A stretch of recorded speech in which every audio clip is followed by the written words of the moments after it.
Projan Media TV nkwebaza bwebaza gwe yonna gy'osinziira okubanga weekuumidde ku mukutu.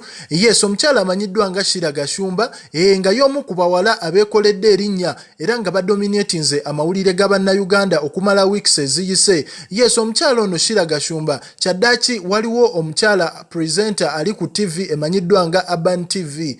Ngono presenter amanyiddwa nga Tina Fayas. Kyaddaaki presenter avuddeyo n'abaako ensonga z'ayogera ku mwala amanyiddwa nga Shira.